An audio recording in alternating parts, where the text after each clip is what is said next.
Oi, oi, graça e paz, seja bem-vindo, tudo bem? E aí, tudo jóia, tudo firme? Está esperando no Senhor? Deixa eu falar um pouquinho com você sobre espera hoje. Se sabemos que a vitória só vem no fim da prova, te pergunto o que é que acontece até esse fim? Podemos dizer que o tratamento acontece dentro da prova, no tempo em que estamos esperando o livramento de Deus. O que faz alguém mais vencedor não é uma vitória rápida, imediata, no primeiro round, nos primeiros segundos de luta, mas é justamente na espera que produz em nós esse tratamento. Nós vivemos na época dos instantâneos, não é? A comida congelada, o micro-ondas e tudo mais, que em poucos minutos nós preparamos algo ali rapidinho, uma locomoção rápida, um transporte rápido como um avião, pagamento virtual e outras coisas mais. A nossa geração não sabe ser paciente. Por causa disso, nós não sabemos esperar. Nós vivemos ansiosos, afobados, fazendo tudo para ganhar o tempo todo mais tempo. Contudo, quando as provas e as tribulações chegam, achamos que as nossas orações têm que ser respondidas rápido, instantaneamente, que tudo tem que ser resolvido com urgência, não é? Entretanto, na maioria das vezes as coisas não acontecem assim. Entre todas as promessas de Deus e o seu cumprimento, há um intervalo. Esse intervalo é um período de espera até que tudo se cumpra, até mesmo isso na adversidade. Então, o começo e o fim está a nossa vitória. Há um intervalo que nós devemos esperar. E a espera produz mais resultados dentro de nós do que nós vemos fora. Então, muitas pessoas acham que a espera é uma desculpa de quem? Dos que não creem na intervenção imediata de Deus, é alguém sem fé e tudo mais. Mas na verdade, a espera é uma marca da vida dos que creem. A fé e a paciência caminham de mãos dadas e não há como separá-las. Nós vemos isso no ensino do Novo Testamento, que diz assim: desejamos que cada um de vocês continue mostrando até o fim o mesmo empenho para a plena certeza da esperança, para que não se tornem preguiçosos, mas imitadores daqueles que pela fé e pela paciência herdam as promessas de Deus. Uau! Ao falar sobre perseverança e sobre não nos desesperançarmos em meio às lutas, o escritor dessa epístola sobre a inspiração divina diz que é preciso que nós mostremos cuidado, zelo, como diz uma outra versão que diz para nós sermos diligentes. Então ela pede que nós imitemos pela fé e paciência aqueles que herdaram promessas. Ou seja, nós não herdamos apenas pela fé, mas pela espera, pela paciência junto da fé. Então o sustento de uma visão automática nos leva a vermos que nesse processo de intervenção divina em nossas vidas, precisamos aprender. Abraão foi chamado de quê? De pai da fé e nos deixou um exemplo a ser seguido.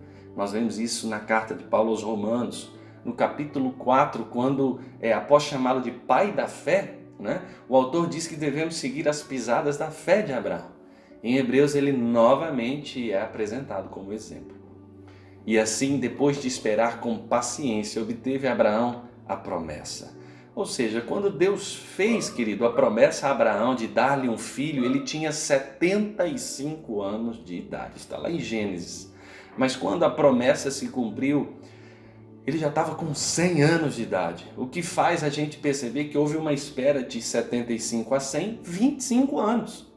E Davi também foi um exemplo que esperou muitos anos, desde o dia em que Samuel ungiu, né, e que ele se assentou sobre o trono de toda a nação de Israel. Então a espera, ela não é um sinal de derrota, falta de fé, fraqueza, né? Ela faz parte da operação da fé.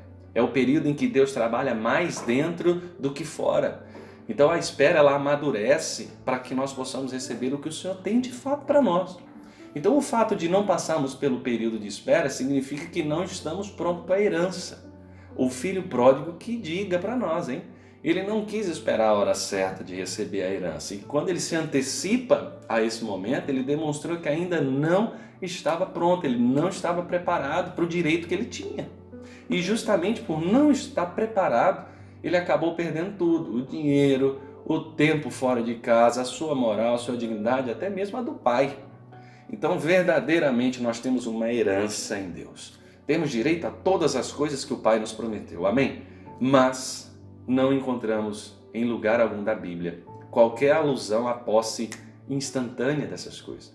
Quando esperamos algo da parte do Senhor em oração e em fé, nós estamos amadurecendo para que nós possamos estar no nível, à altura daquilo que vamos receber.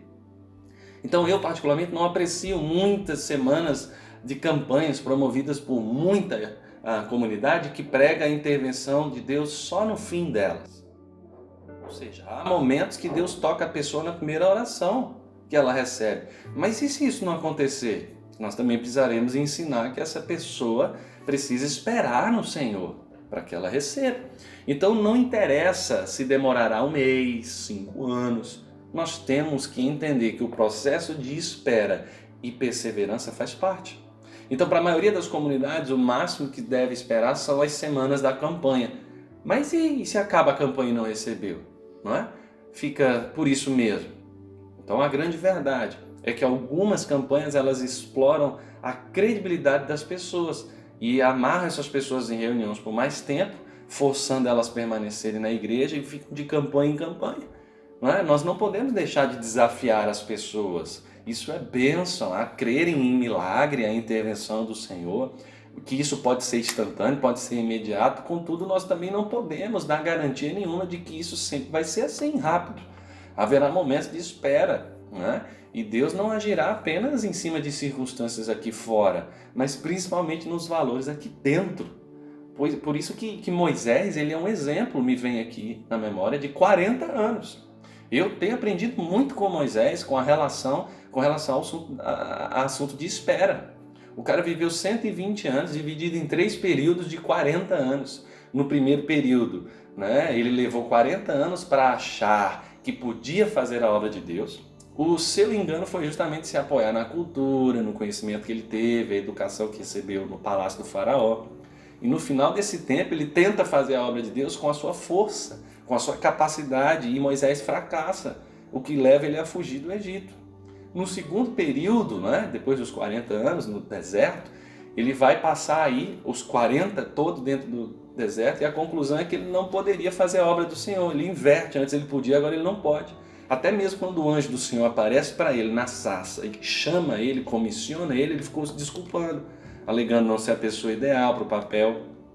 Então, após esse período, agora ele descobre que ele não pode fazer nada de si mesmo.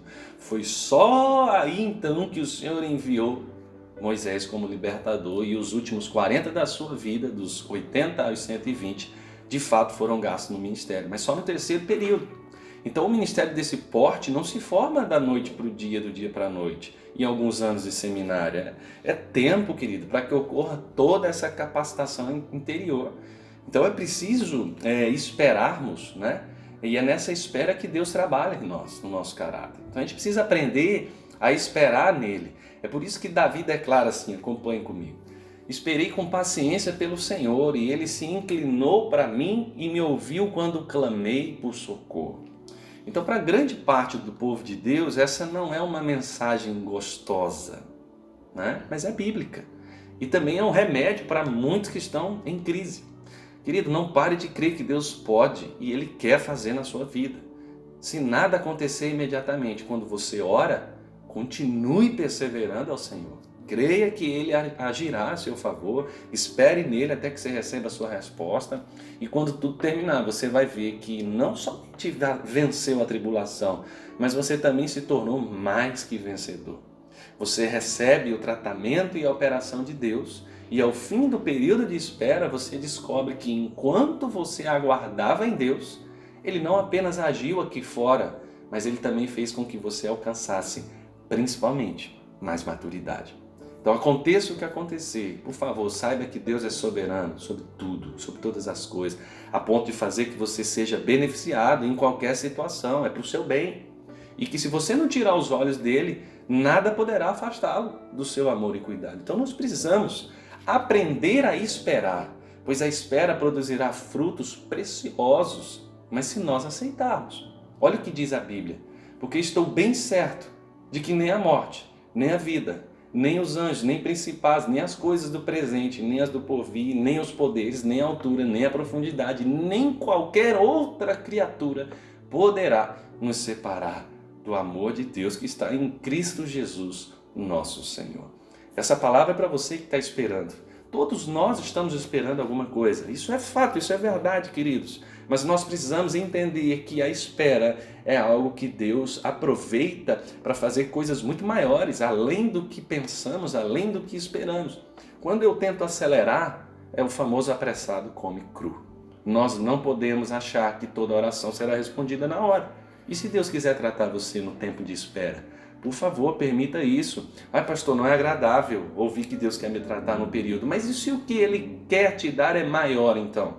Talvez você não olhe tanto para tratamento interno, pois deveria olhar, mas talvez o que você está pedindo para Ele quer dar algo maior e você está querendo pegar antes. Não faça isso. Permita que Deus, no seu santo tempo, no seu maravilhoso tempo, Ele possa, no Kairos, te abençoar e fazer algo além do que você espera. Deus te abençoe, faça isso verdade na sua vida.